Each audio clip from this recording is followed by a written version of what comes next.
அரையம்பதியின் மக்கள் பிரதிநிதித்துவத்தை காப்பாற்றுவதற்காக ஒன்றிணையும் பொது அமைப்புகள். நடைபெறவுள்ள நாடாளுமன்ற தேர்தலில் அதிக வேட்பாளர்கள் மட்டக்களப்பு மாவட்டத்தில் களமிறக்கப்பட்டுள்ளார்கள்.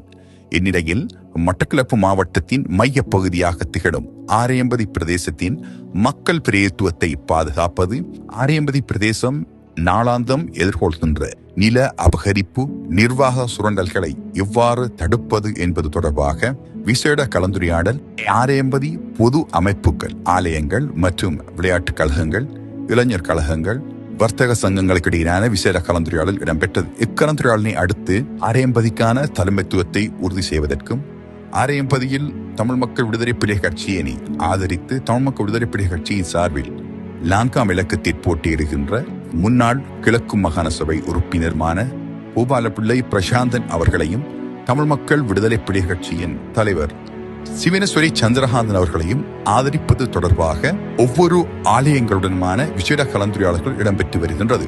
பொது அமைப்புகளால் மேற்கொள்ளப்படுகின்ற இவ்விசேட கலந்துரையாடலில் ஆலய நிர்வாகங்கள் எவ்வாறு மக்களை அணிதிரட்டி நடைபெற இருக்கின்ற நாடாளுமன்ற தேர்தலில் ஆரையம்பதிக்கான மக்கள் பிரதிநிதித்துவத்தை உறுதி செய்வது தொடர்பான விசேட கலந்துரையாடல்கள் தொடர்ந்தும் இடம்பெற்று வருகின்றது.